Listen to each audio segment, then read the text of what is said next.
ओम शांती. तर जसं आपण दुसऱ्या अध्यायामध्ये खूप ज्ञानयुक्त गोष्टींची चर्चा करत आहोत आणि अशा ज्ञानयुक्त गोष्टींना जर आपण आपल्या जीवनामध्ये खरोखर जर उतरवलं तर आपलं जीवन परिवर्तन झाल्याशिवाय राहणार नाही. अजूनही अर्जुन विचार करत नाही, चिंता करत आहे आणि ह्या ज्या गोष्टी आहेत त्याच्या बुद्धीमध्ये येत नाही. कारण जोपर्यंत तो स्वाभिमानामध्ये स्वतःला स्थित करत नाही, श्रीकृष्ण अर्जुनाला सांगतात, तू स्वाभिमानामध्ये जर राहिला तर तरुल जाशील, परंतु अभिमानामध्ये जर राहिला, परधर्मामध्ये जर राहिला तर तू बुडून जाशील. म्हणजेच या ठिकाणी तू स्वधर्म काय आहे, स्वधर्माचे तुझे जे गुण आहे त्या गुणांचा जर तू अंगीकार केला. आपण बघितलं की जीवनामध्ये स्वधर्म म्हणजेच प्रेम, सुख, आनंद, पवित्रता, शक्ती, ह्या ज्या गोष्टी आहे या स्वधर्माशी निगडीत आहे. परधर्मामध्ये काम, क्रोध, लोभ, मोह, अहंकार याला तू त्याग. परंतु जसं आपण बघतो की जीवनामध्ये परधर्मामध्ये स्थित झाल्यानंतर जो काही प्रभाव आपल्या आत्म्यावर पडतो तो खूप दीर्घकालीन असतो. ते संस्कार एकदम पक्के होऊन जातात आणि त्या सवयींना मोडणं खूप अवघड होऊन बसतं. जसं एखादा व्यक्ती सिगरेट प्यायला लागला, त्यानं जर ती आपण सवय लावून घेतली किंवा दारू पिण्याची जर सवय लावली तर आपण बघतो की ती सवय लागती कसे. पहिल्यांदा जर त्याला त्याचे दोस्त जबरदस्ती करत असेल तर पहिला तो नको नको म्हणतो. परंतु कुठेतरी दोस्तांच्या संघामध्ये येऊन एकदा तो त्या गोष्टीला स्वीकार करतो. स्वीकार केल्यानंतर ती जी टेस्ट आहे त्याला ती चांगली वाटते आणि हळूहळू दोस्ताच्या संगतीमध्ये एक दोस्त, दुसरा दोस्त, तिसरा दोस्त. वाईटाची संगत शोधण्यासाठी जास्त कष्ट करावे लागत नाही. चांगली संगत शोधण्यासाठी मनुष्याला खूप कष्ट करावे लागतात. वाईट बनणं अवघड नाही आहे. चांगलं बनण्यासाठी छनीचे हातोडे खावे लागतात. निंदा, स्तुती, मान, अपमान ह्या सर्व गोष्टी सहन करावे लागतात. म्हणून बहुतांश लोक या भानगडीत पडतच नाही. लोक म्हणतात, कोणी सांगितलं चांगलं बनायचं? चांगलं बनवून तरी कोणाचं चांगलं झालं आहे? म्हणजे असे जे बोल काही सज्जन लोक बोलतात, एकीकडं जर बघितलं तर सुख शांतीची जीवनात डिमांड पण करतात आणि दुसरीकडे ते त्या गोष्टींची अवहेलना पण करतात.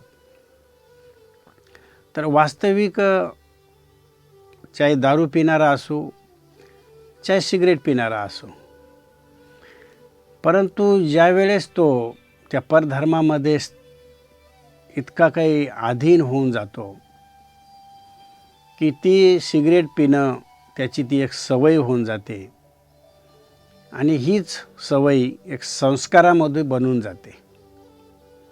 म्हणजे आदत ज्या वेळेला संस्कारामध्ये ट्रान्सफर होते त्यावेळेला ती सुटत नाही.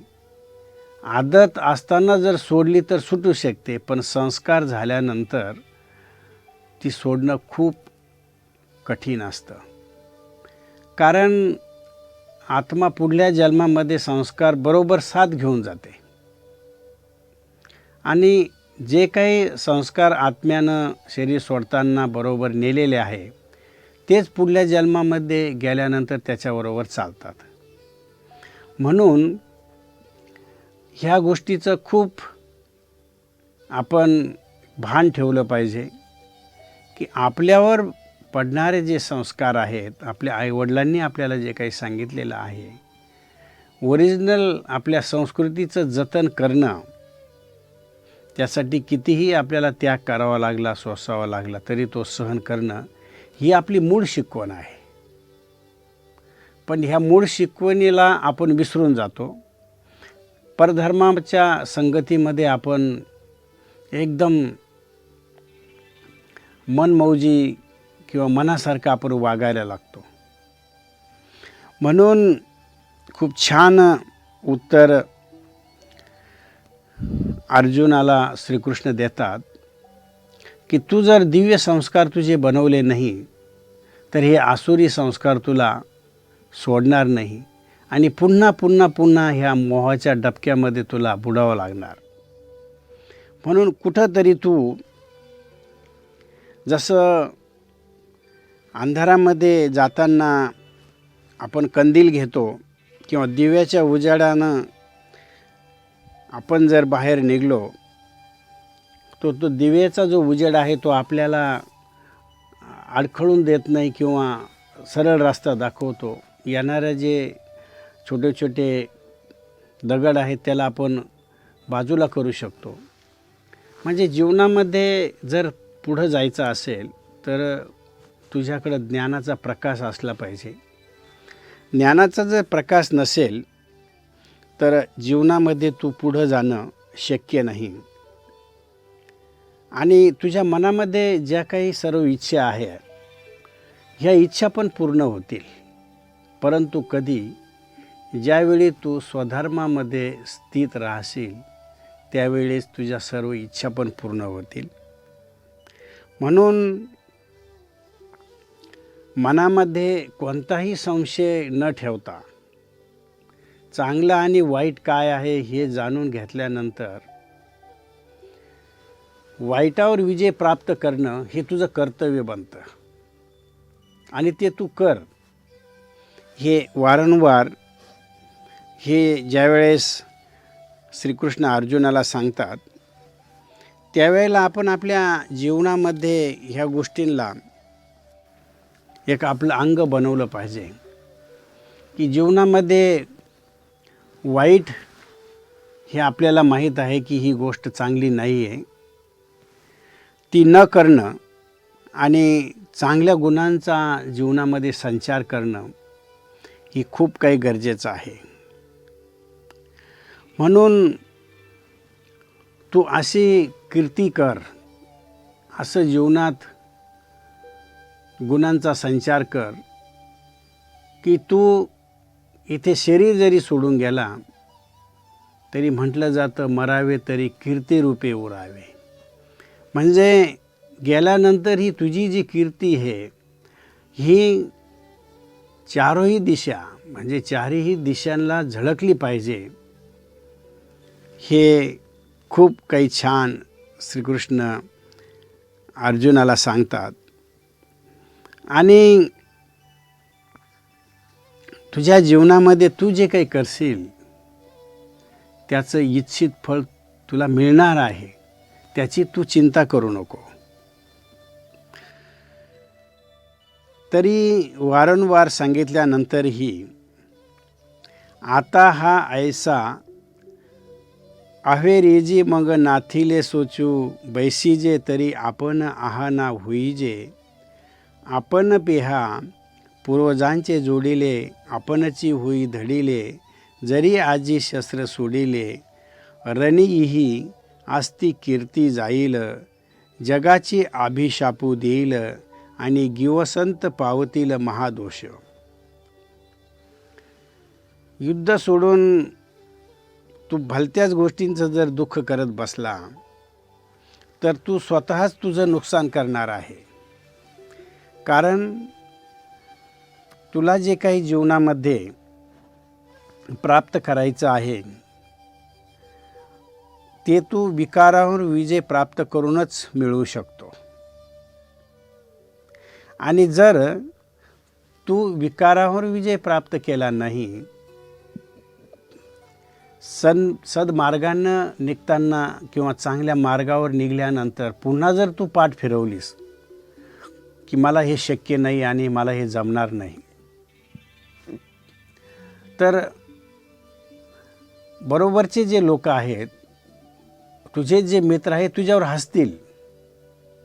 कारण ती गोष्ट कुळाला खूप मोठा कलंक आहे. तू मार्ग निवडला, सत्याच्या मार्गानं तू चालला, कितीही कष्ट जरी तुला झेलावे लागले, पण त्या कष्टांना झेलून जर तू पुढं निघला तर तुझं जीवन त्रिलोक्यामध्ये चारही दिशांना प्रसिद्धीस राहील. मग तुला एवढं सांगितल्यानंतरही माझ्या शब्दावर तुझा विश्वास का बसत नाही? का तुला संशय निर्माण होतो? ही खूप छान श्रीकृष्ण आणि अर्जुनांचा संवाद आहे की सत्य माहीत असतानाही जर असत्याचा जीवनामध्ये जर सहारा घेतला तर त्याची प्राचित्य ही भोगावीच लागतात. म्हणून खूप छान उदाहरण माऊलींनी इथं दिलेलं आहे, लिपिबद्ध केलेलं आहे की तू जीवन जगत असताना जर तुझ्या जीवनामध्ये जर हे दोष राहिले तर तुझी अवस्था अशी होईल की तुला कोणीही विचारणार नाही. आणि तुला वाटत असेल की मी गेल्यानंतर किंवा मी मेल्यानंतर माझी काही किंमत असेल. या शरीराची काही किंमत नसते. युद्धभूमीवर उदाहरण दिलं की जर कोणी गेल्यानंतर किंवा लावारिस ज्या बॉड्या असतात, शरीर असतं, त्याला कोणीही विचारत नाही. त्याला गिधाडे कावळे खाऊन टाकतात. त्याप्रमाणे जीवनामध्ये जर तू स्वतःला ओळखून स्वतःचं जर कल्याण नाही करू शकला तर तुझ्या जीवनाचा काहीच अर्थ नाही. तुझं जीवन हे एक निष्फळ म्हटलं तरी चालेल. म्हणून खूप सुंदर वर्णन करताना हे कुरुनंदन, तू ह्या कर्मयोगी भूमीवर तुला कर्म जे करायचं आहे, हे कर्म करताना तू मनामध्ये जे द्वंद्व ठेवलेलं आहे तू त्या द्वंद्वाला कुठेतरी समाप्त कर. आणि ज्यावेळेस तू ह्या द्वंद्वाला समाप्त करशील त्यावेळेला तुझ्या बुद्धीमध्ये एकच जे लक्ष्य असेल ते लक्ष्य तू प्राप्त करशील. लक्ष्य प्राप्त केल्यानंतर तुला जो आनंद मिळणार आहे तो आनंद तुला गगनात मावणार नाही. मग इथे एक अर्जुनाला प्रश्न निर्माण होतो की तुम्ही कर्म पण करायला सांगता आणि त्या कर्माचा तुझ्यावर काही प्रभाव पण पडणार नाही. ही गोष्ट कुठंतरी अर्जुनाच्या मनाला खटकते. त्यावेळी सुंदर वर्णन इथं केलेलं आहे की जसं आपण बघतो की कोणतंही कर्म करताना कर्मामध्ये जर साक्षी भाव असेल तर ते कर्म विकर्म बनत नाही.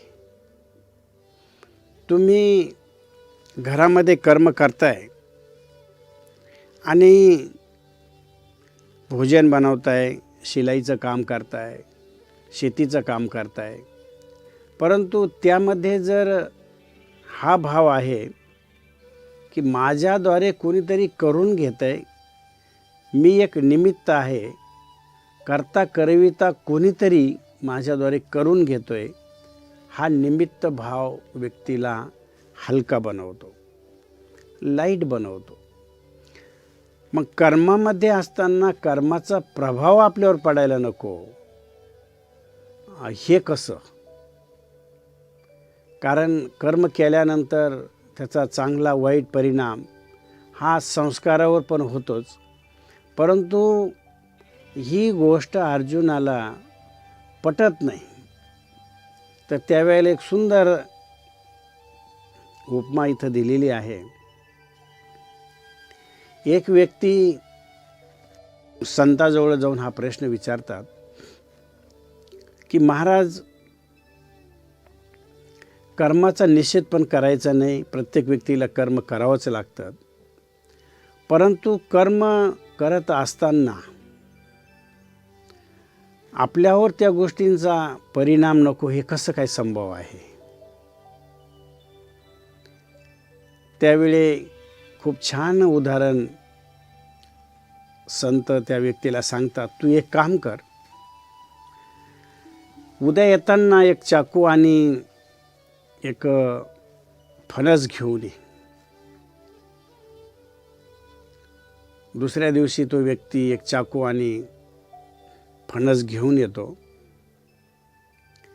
आल्यानंतर संत त्या व्यक्तीला सांगतात की ह्या फणसाला तू कापायचं आहे.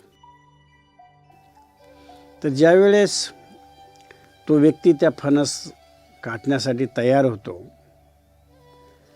त्यावेळी त्याचे जे हात आहे त्याच्यामध्ये जो असणारा चीक आहे, त्या चिकाने त्याचे हात भरतात आणि तो फणस काटण्यासाठी जो काही प्रयत्न करतो त्यामध्ये त्याला अडचणी निर्माण होतात. नंतर संत सांगतात की तू एक काम कर, चाकूला तेल लाव आणि मग काप. चाकूला तेल लावल्यानंतर तो कापायला सुरुवात करतो. तर 2 तुकडे तर होतात चाकूला तेल लावल्यानंतर, परंतु हात त्याचे चिकाने भरले जातात. पुन्हा संत सांगतात की तू आता हाताला पण तेल लाव, चाकूला पण तेल लाव. हाताला आणि चाकूला तेल लावल्यानंतर त्या फणसाचे 2 तुकडे करून, बारीक बारीक तुकडे करून ज्या वेळेला तो संतासमोर ठेवतो, त्यावेळेला संत विचारतात की हे कसं संभव झालं की 2 तुकडे केल्यानंतर तुला थोडं अशक्य वाटत होतं, परंतु नंतर हे संभव का झालं? कारण तू हाताला पण तेल लावलं आणि चाकूला पण तेल लावलं. हे ज्यावेळेस तू केलं त्यावेळेस त्याला तू कापू शकला, कारण तुझा त्याच्यावर काही परिणाम नाही झाला. त्याचप्रमाणे संतांनी सांगितलं की कर्म करत असताना त्या कर्माच्या बंधनामध्ये न अटकणं, परंतु कर्म करणं. हे जसं कठल कापणं सोपं झालं, ह्याच प्रकारे जर तुझ्या मनामध्ये निमित्त भाव असेल तर तुला ते खूप काही सहज होईल. म्हणून जीवन जगत असताना कर्म बंधनापासून वेगळं राहणं, आपल्यावरती त्याचा परिणाम न होणं, हे खूप खूप गरजेचं आहे. कर्मबंधनामध्ये अडकणारी जी आत्मा आहे ती कधीही परमात्म्याकडे पोचू शकत नाही, कारण कर्मबंधन हे त्याला वारंवार खाली खिंचत असतं. कर्मबंधनापासून मुक्त जी आत्मा आहे ती परमात्म्याकडं सुखाचा, शांतीचा, प्रेमाचा अनुभव घेत असते. महाराजांनी खूप छान वर्णन केलेलं आहे की जर तू ह्या युद्धामध्ये जिंकला तर तू पृथ्वीचं राज्य भोगशील, आणि जर मेला तर तुला स्वर्गाची प्राप्ती होईल. तुझ्या शौर्याची जी गाथा आहे ती चोहीकडे होईल. मग आता इथं खूप छान वर्णन आहे की जर समजा युद्धामध्ये तू घाबरला, पाठ जर तू पुन्हा फिरवली तर तुझा जो गौरव आहे, तुझी जी थोरवी आहे ती नष्ट होईल. तुझी अजून फजिती होणार, तुझी अजून लोक निंदा करणार. मग तुला काय स्वीकार आहे? ती निंदा, तुझी फजिती, तुला काहीतरी एक टोमणे मारणे हे चालूच राहणार आहे. म्हणजे आता तू युद्धाच्या भूमीमध्ये जर गेलेला आहे, त्याच्यात जर तू युद्ध करण्यासाठी सुसज्ज झालेला आहे आणि ते सोडून जर तू पुन्हा मागं जर आला तर लोक तुला सोडणार तर नाही. लोक काही ना काही बोलणार तर आहेच. मग तू जर ह्या युद्धाच्या मैदानामध्ये लढत असताना जरी मेला तरी तुला स्वर्गाची प्राप्ती आहेच आहे, आणि जरी जिंकला तरी तुला ह्या पृथ्वीवर राज्य आहेच. मग आपण बघायचं की वास्तविक परमात्मा ज्या वेळेला ह्या ज्ञानाचा भांडार आत्म्यांना देतात, हे ज्ञान प्राप्त झाल्यानंतर आत्मा स्वतः इतकी काही संपन्न, इतकी काही सुखाचा अनुभव करते की त्या व्यक्तीला या कलियुगामध्ये स्वतः जिंकल्यासारखं वाटतं, काहीतरी प्राप्त केल्यासारखं वाटतं. म्हणून कोणत्याही प्रकारच्या मनामध्ये विचार न आणता युद्धाला तू तयार हो. आणि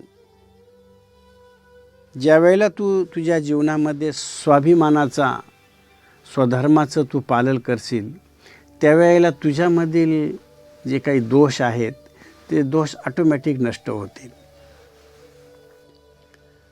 जर तुझ्या मनामध्ये कोणताही संशय निर्माण झाला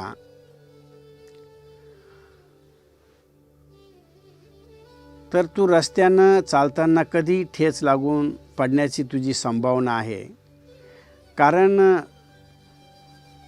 कोणताही संशय जीवनामध्ये हा विनाशाकडे नेत असतो किंवा पराजय स्वीकारायला लावतो. म्हणून तू जर संशय मनात ठेवला तर तुझ्या जीवनाची ही जी नाव आहे, ही नाव कधी पण बुडू शकते. म्हणून जर आपण बघतो की लहान मुलाला आपण ते दूध पाजतो की जे त्याला पोषक आहे. नुकतंच जर गाईचं दूध जे आपण त्याला नुकतंच ज्याला गरम करतो आणि त्याच्यापासून एक चिकासारखा पदार्थ तयार होतो, ते जर लहान मुलाला जर आपण पाजलं तर ते दूध लहान मुलासाठी विषाचं काम करतं आहे.